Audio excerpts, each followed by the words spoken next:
Hello dears, today we are taking the third part from chapter number 2 from traders to rulers, and in this topic we will learn about the battle of Buxar. But starting to our new topic, I would like to recall our previous part. In our previous part, we have learned about the Battle of Plassey. We know that the Alivardi Khan died in 1756 and after him Sirajuddaulah became the Nawab of Bengal. And Sirajuddaulah जो थे वो बहुत गुस्से में आ चुके थे. Why? Because the company refused to fulfill the demand of Sirajuddaulah. और company ने सिराजुद्दौला की डिमांड तो पूरी नहीं की थी. इसके खिलाफ कंपनी ने अपना एक्सपांशन शुरू रखा और अपने एरिया में वो इंडियन ट्रेडर से टैक्स ले रही थी. ये सारी चीज़ें सिराजुद्दौला को बिल्कुल पसंद नहीं आ रही थी. Sirajuddaula feel that it was a direct challenge to the power of king nawabs, यानी मेरे पावर को वो डायरेक्ट चैलेंज कर रहे. So that the Sirajuddaula marched 30,000 soldier to the English factory at Kasim Bazar, and that time he captured the company officials. He locked the warehouses of that office. He disarmed all the Englishmen and blocked English ships. And finally in 1757 Robert Clive led the company's army against Sirajuddaulah at Plassey, and that was called the Battle of Plassey. And after the Sirajuddaulah who became the Nawab of Bengal, तो उसके बाद कौन बना था नवाब of Bengal? Mir Jafar.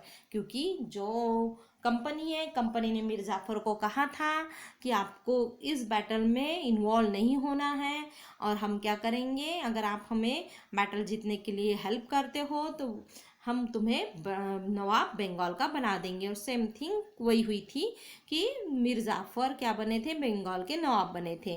लेकिन अब जो company की डिमांड है वो डे बाय डे बढ़ते जा रही थी और मीर जाफर ने रियलाइज़ किया था कि to meet the increase demand of company is not possible.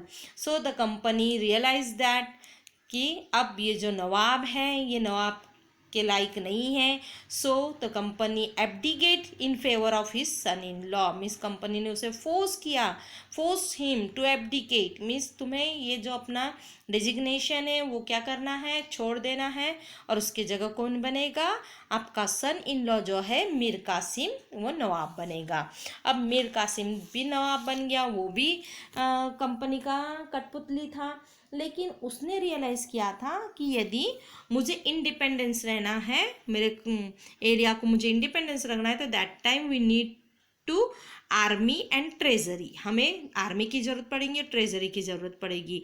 और धीरे धीरे जो मीर कासिम है उसने क्या किया था, जो हमारे इंडियन मर्चेंट है, इंडियन मर्चेंट को टैक्स देना पड़ता था.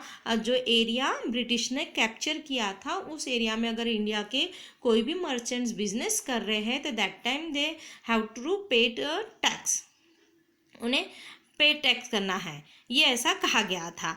बट मीर कासिम ने क्या कहा कि उसने एक बोल्ड स्टेप लिया. उसने सारे टैक्स को अबॉलिश कर दिया, जो इंटरनल टैक्स थे उसे अबॉलिश कर दिया. क्योंकि जो फॉरेनर्स में जो फॉरेन कंपनी थी, ब्रिटिश कंपनी, वो तो हमारे इंडिया में इंजॉय कर रही थी, वो बिना टैक्स दिए ट्रेडिंग कर रही थी. बट हमारे इंडियन मर्चेंट्स को इंटरनल ट्रेड देना पड़ रहा था, तो वो मीर कासिम ने बंद कर दिया. तो इसलिए अब हमारे भी इंडियन मर्चेंट्स है, they were also able to enjoy the concession. वो भी इंजॉय कर रहे थे. And which only the English had enjoy so far. The East India company could not tolerate this. लेकिन अब ईस्ट इंडिया कंपनी को ये चीज़ें पसंद नहीं आ रही थी.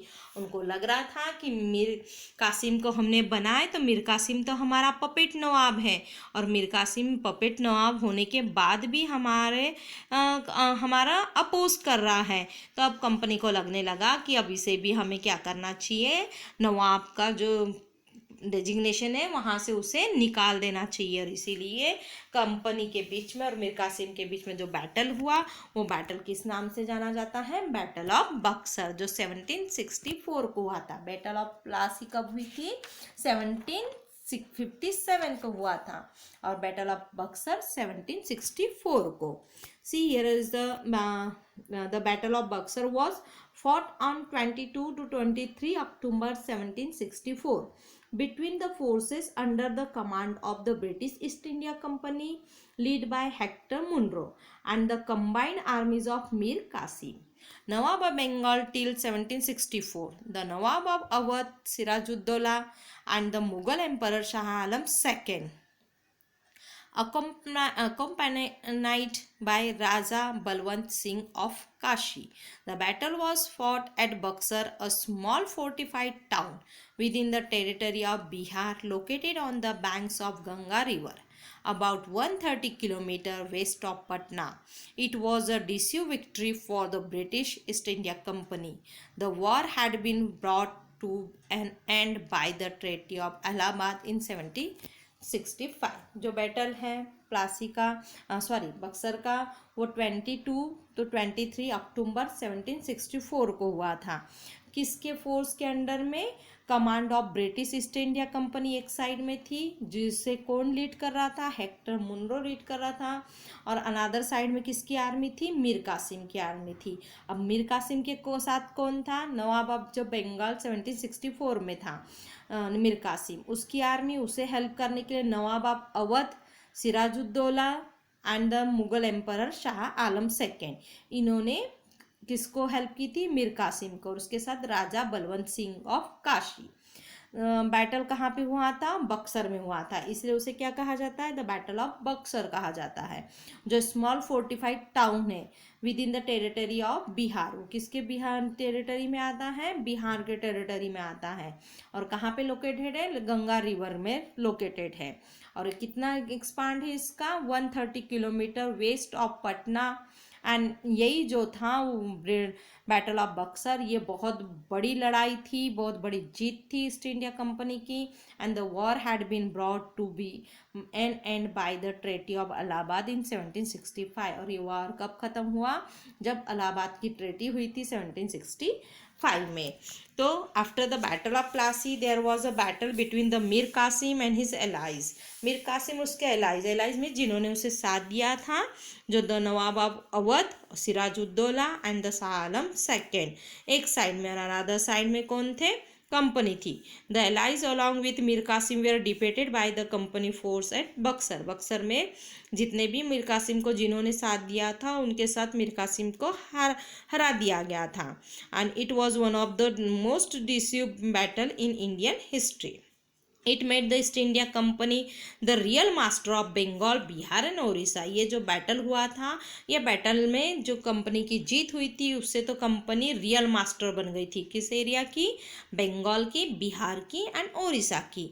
Mir Jafar was reinstated. अब क्या किया गया? देखिए, मीर जाफर को फिर से नवाब बनाया गया. पहले हमने देखा सिराजुद्दौला था अलीवर्दी खान, अलीवर्दी खान के बाद सिराजुद्दौला आए, सिराजुद्दौला के बाद मीर जाफ़र को लाया गया. फिर मीर जाफ़र को हटाकर उनके सन इन लॉ मीर कासिम को लाया गया. और फिर बाद में फिर हम देखते हैं कि फिर से मीर जाफ़र को नवाब बनाया गया. On his death they placed his second सन. और उसके डेथ के बाद उसके सेकेंड सन को नवाब बनाया गया, निज़ाम उद्दौला ऑन द थ्रोन. निज़ाम उद्दौला को क्या किया गया? उसका किंगडम दिया गया. किसका? मीर जाफ़र का. इसमें कंफ्यूज नहीं होना है.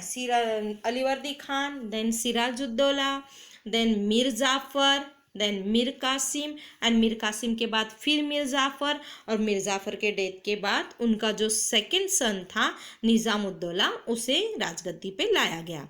ही was made to sign a new treaty on the 20 February 1765. उसने एक नई ट्रेटी साइन की थी. कब? 20 फरवरी 1765 को. By this treaty, the Nawab was to disband most of his army and to administer Bengal. इस ट्रेटी से क्या होने वाला था? जो नवाब है उसको अपनी आर्मी डिसबैंड करना था, यानी कम कर देना था, पूरे तरीके से ख़त्म कर देना था.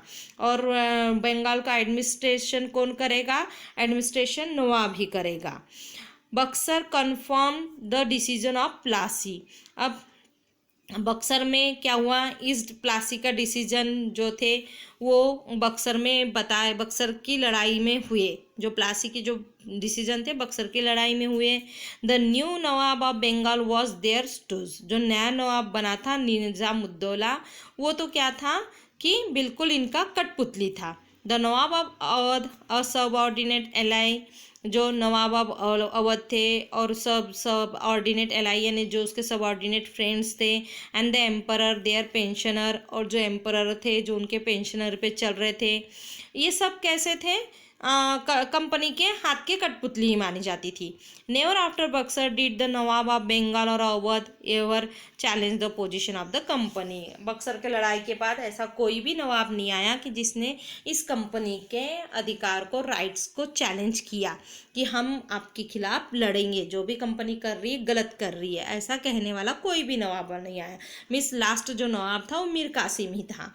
Okay, then if the battle of Plassey had made the English a powerful factor in the politics of Bengal, the victory of Buxar made them a great power in northern India and a contender for supremacy in the whole country। अगर प्लासी के लड़ाई से उनके पास power आया था, politically power आया था, लेकिन बक्सर की लड़ाई से क्या हुआ, वो और ज़्यादा पावर मिल गया उन्हें, और नॉर्दर्न इंडिया में ज़्यादा पावर मिल गया, और वो एक कोई भी उन्हें प्रतियोगी नहीं मिला पूरे कंट्री में कि जो उन्हें टक्कर दे सके after the battle of Buxar.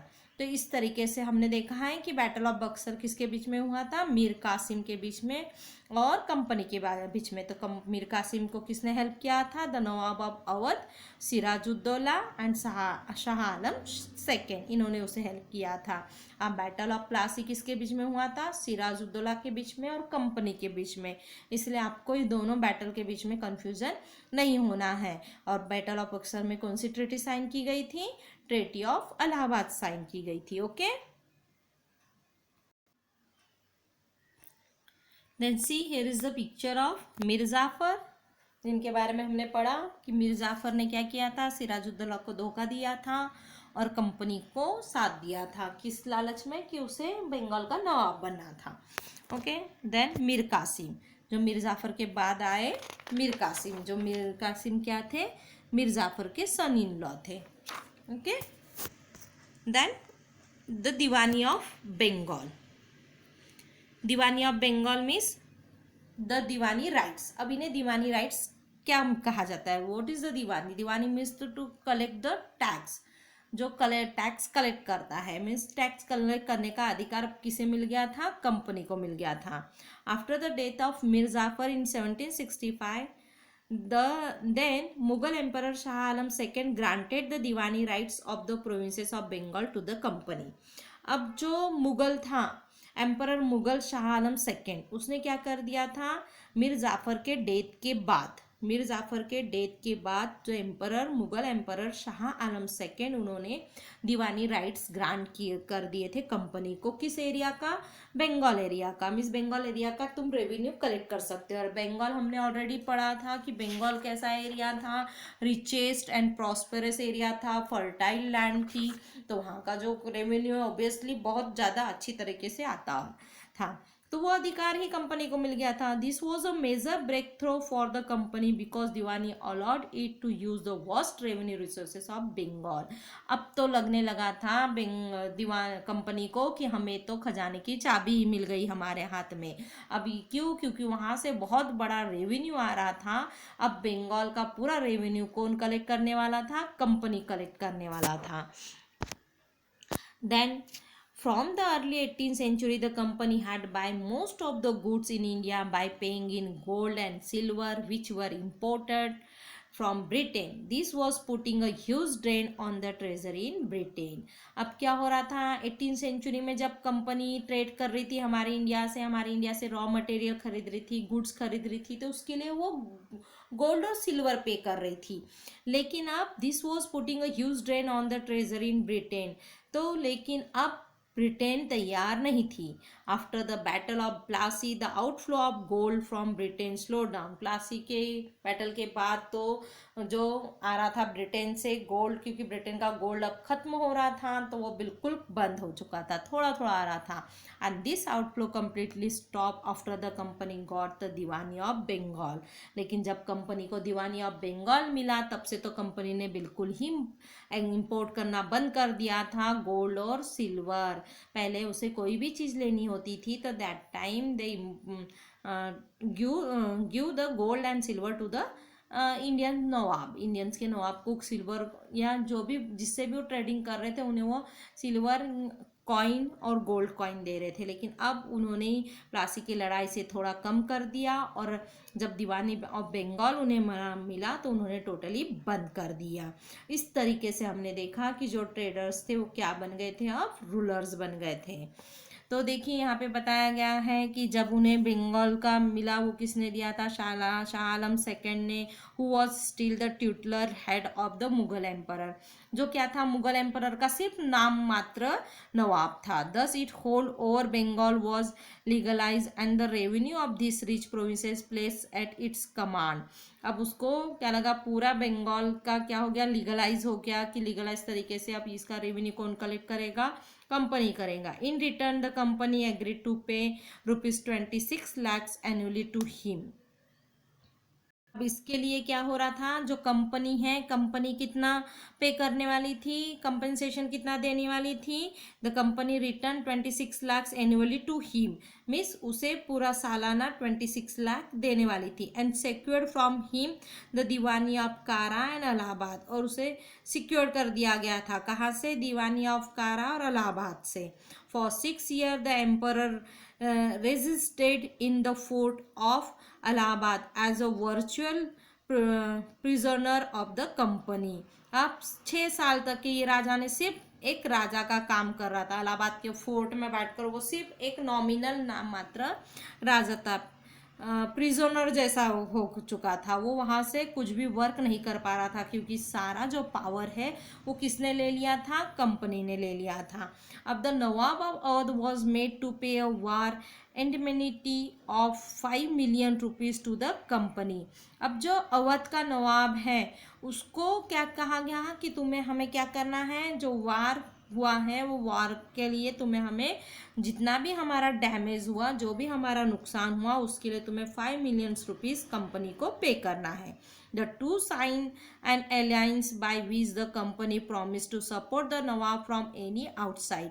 और उसमें ये साइन किया गया, एक अलायंस किया गया कि कंपनी क्या करेगी, प्रॉमिस करती है कि तुम्हें किसी भी तरीके से अगर तुम्हें सपोर्ट चाहिए तो वो आउटसाइड सपोर्ट कंपनी देंगी। आउटसाइड अटैक दस making him totally dependent on them, means outside से अगर तुम्हारे ऊपर कोई भी अटैक होता है तो that time company is ready, company क्या है, रेडी है तुम्हें हेल्प करने के लिए, तुम्हें सपोर्ट करने के लिए। तो इसके पीछे भी कंपनी की क्या थी, ये चाल थी। कंपनी नहीं चाहती थी कि वो अपने से कुछ कर सके, कंपनी टोटली यही चाहती थी कि जितने भी नवाब है वो किसके ऊपर डिपेंड रहे, कंपनी के ऊपर डिपेंड रहे, ताकि कंपनी क्या करे, कंपनी को ऐसा वो दिखा रही थी नवाब को कि हम आपको प्रोटेक्शन कर रहे हैं और आपको प्रोटेक्ट कर रहे हैं, तो इसके लिए आपको हमें इतना कंपेंसेशन देना चाहिए। जैसे अवध के नवाब के ऊपर जो वार का है, वार का जितना भी डैमेजेस आया वो लगा दिया उन्होंने, 5 million rupees कंपनी को देना होगा, इस टाइप की डिमांड रखी। और उसमें फिर उन्होंने हम आपको सपोर्ट करेंगे, यानी एक तरीके से देखा जाए तो कंपनी क्या दिखा रही थी, सिंपैथी दिखा रही थी कि हम आपके साथ है। लेकिन कंपनी कहीं पे भी नवाबों के साथ नहीं थी। कंपनी को तो सिर्फ किससे मतलब था, कंपनी को सिर्फ मनी चाहिए था, वेल चाहिए था, वहाँ का खजाना चाहिए था हमारे इंडिया का, और कंपनी ने सिर्फ वही काम किया। उसने कंपनी हमारे इंडिया को लूटने का ही काम किया, उसने पूरी तरीके से इंडिया को लूट लिया। ये होता है, देखते ना हम पहले ही मैंने स्टार्टिंग में आपको बताया था कि हमारे इंडिया को क्या कहा जाता था, सोने की चिड़िया कहा जाता था, कि इसमें इतना गोल्ड था। लेकिन अभी हमें देखने को मिलता है नहीं, अभी हमारी हालत ख़राब है। वो किस वजह से है कि कंपनी ने इस तरीके से हमें लूटना शुरू किया था। वो ट्रेडर बन के आए थे, ट्रेडर्स बन के, लेकिन वो बाद में रूलर्स बनकर चले गए। चले गए मीन्स वो अपने से नहीं गए, उसके लिए हमारे लीडर ने क्या किया, स्ट्रगल किया, मूवमेंट किया, उसके बाद ही हमें उनसे आज़ादी मिली। ओके तो इस तरीके से हमने इस टॉपिक में देखा, सारा इंपॉर्टेंट है। The battle of Plassey is important, the battle of Buxar also important, the Deewani rights, diwani rights किसे कहा जाता है? दीवानी राइट्स में to collect the revenue, revenue करने का, to right the collect the revenue, the right to collect the diwani और land revenue, that is called diwani rights. ये किसने दिया था? ये शाह आलम सेकंड ने दिया था कंपनी को, और तब से कंपनी और क्या हो गई थी? पावरफुल हो गई थी। तो ये सारा जितना भी आपका चैप्टर है ये बहुत इंपॉर्टेंट चैप्टर है, इसमें से बहुत से क्वेश्चंस आपको पता होने चाहिए कि company when was the company established in India.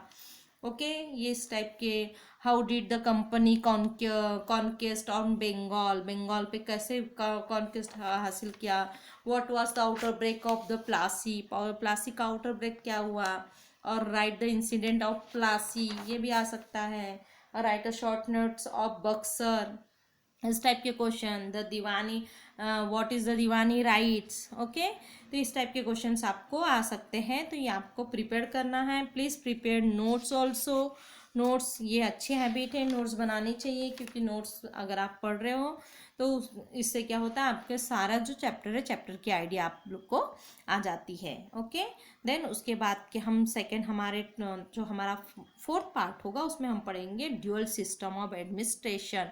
बहुत इंटरेस्टिंग टॉपिक है, रॉबर्ट क्ल्यू के द्वारा लाया गया the dual system of administration, जो कब हुआ 1765 से लेके तो 1772 का ये है। ड्यूअल सिस्टम इज दोहरी सिस्टम, दोहरी सिस्टम जिसे ड्यूअल सिस्टम कहा जाता है। ये हमारा नेक्स्ट टॉपिक है। Okay in this way we have completed our this topic. Thank you very much.